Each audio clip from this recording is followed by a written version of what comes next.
Hey, howdy, folks. It's Wolfen 4966. I'm John. I'm your host, and pretty soon we're going to become a family channel. It's going to be John and Marcel Rogers, RODGRS, and right now I'm coming at you from Tennessee, Westview, Tennessee, which is we're on the outskirts of Chattanooga. We're kind of Chattanooga and Westview all at the same time, but today I was out here thinking, I'm like, well, it's a good thought, it's kind of a good theory. I wanted to share it with y'all. I'm kind of thinking it on an American Filipino level, I guess. But life, I don't know if anybody in America really knows what it's like. I mean, they're used to getting their water from the city and so forth, but those come from giant wells somewhere. And then there's some people that still dig their own wells to draw their water. I'm thinking about Grandpa and Grandma's house. We drank and drew mineral water, which at the time was totally good for you. It's still good for you. I mean, people buy it. They pay a lot of money for mineral water.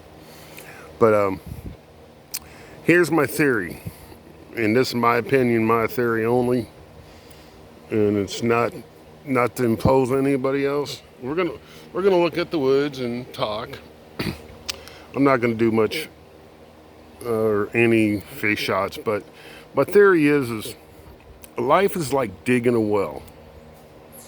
Okay, you're gonna hit that loose soil, loose dirt in the beginning. I mean, I'm thinking on the terms of digging a well in the Philippines.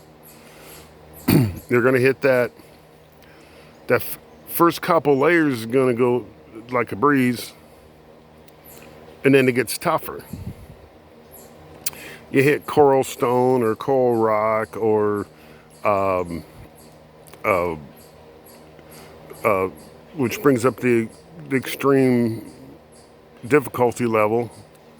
And when you think it's really difficult, you hit sandstone or you hit limestone.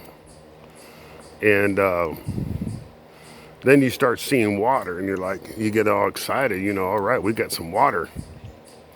Well, you go 6 to 18, well, I'd say 6 feet, right? 6 feet. And you're hitting more slate rock, which is making it more difficult, takes more time. This to me is how life works out.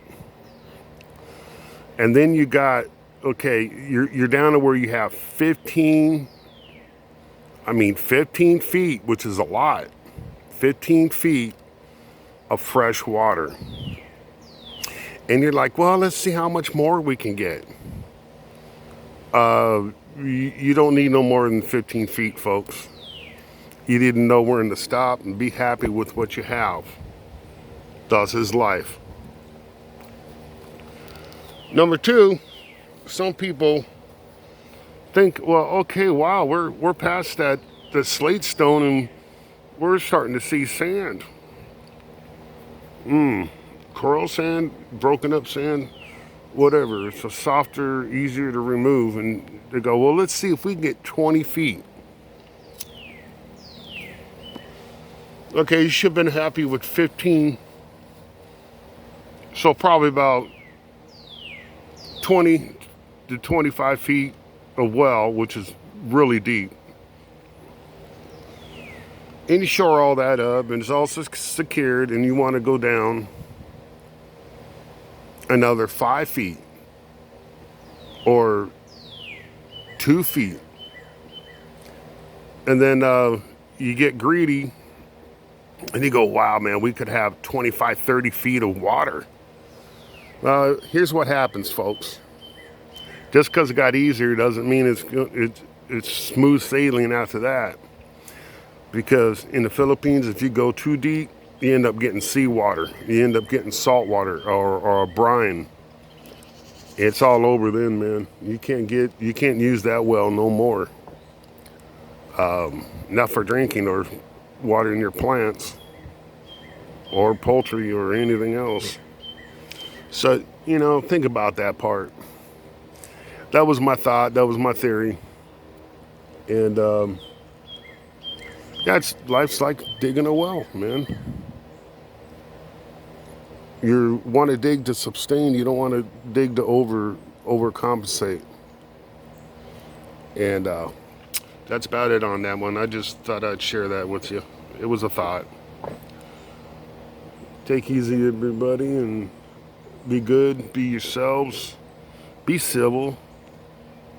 It's just a crisis. It's not anything else. So be good to each other, man. Love your brother. Love your sister. And we're all brothers and sisters, man. And no, I love you. Okay. Love you. Bye. Poke.